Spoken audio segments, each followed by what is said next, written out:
कमला, आराम से, सब ठीक तो है ना? कितनी कमजोर लग रही है और इतनी थकी हुई भी लग रही है।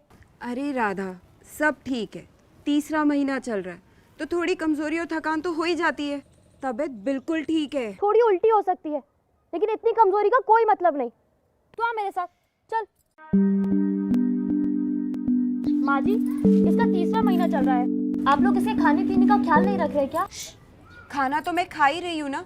अभी सुबह मैंने पेट भर नाश्ता भी खाया था। रात की रोटियां बहुत बच गई थी तो उन्हीं में से 3 रोटियां और साथ में चटनी भी खा ली थी। और दोपहर में भूख हुई तो दाल चावल भी खा लूंगी। कमला, ये क्या, तुझे नहीं पता इस समय पे खाने पीने का पूरा ख्याल रखना चाहिए? माँ जी, आप तो जानती हैं ना, हम इस वक्त जो भी खाते हैं वो सिर्फ हमारे लिए नहीं, हमारे बच्चे के लिए भी होता है।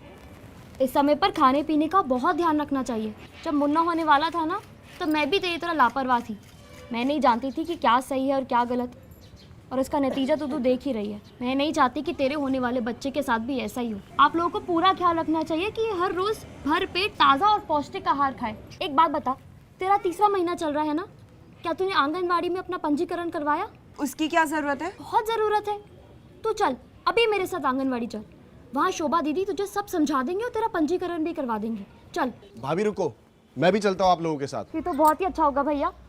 पोषण की जिम्मेदारी सिर्फ माँ की नहीं बल्कि पूरे परिवार की होती है, खास तौर से पिता की। तू बेटा जा, मैं घर संभाल लूंगी। जी माँ, जा रहा हूँ मैं। क्यों कमला, आजकल क्या दिनचर्या है तेरी? खाने में क्या क्या लेती हो? दीदी जी, मैं सुबह 6 बजे उठ जाती हूँ, फिर घर का सारा काम करती हूँ, जैसे साफ सफाई, पानी भरना, गाय को नहलाना, खाना पकाना, कपड़े धोना। इन सब कामों में पूरा दिन निकल जाता है। अशोक, इस समय भी ये काम कर रहे हैं।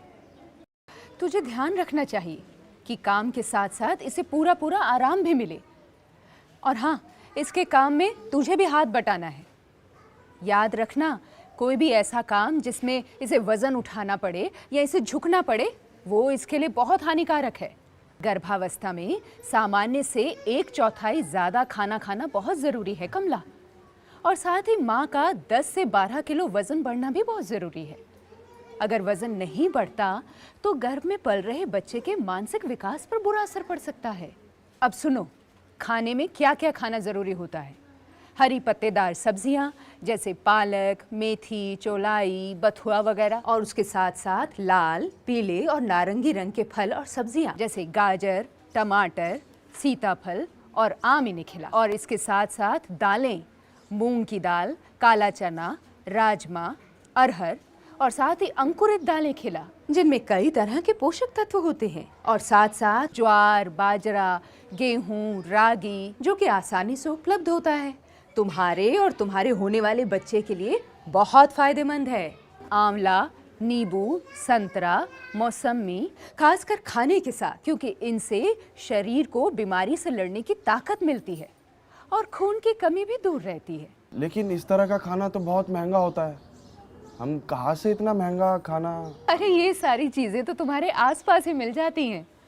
और ये सब्जियां तो तुम अपने खेत में या गमले में भी उगा सकते हो। संतुलित मात्रा में आयोडीन वाला नमक ही खिलाना, जो बच्चे का मानसिक विकास करता है।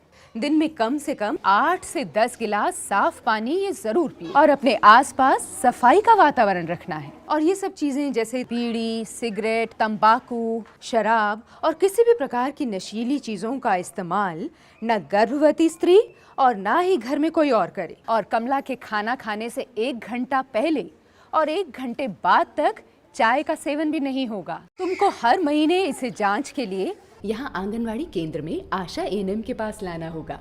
और अब से बच्चे के जन्म के बाद तक और जब तक बच्चा 2 वर्ष का नहीं हो जाता तब तक कमला को पूरक पोषाहार मिलता रहेगा।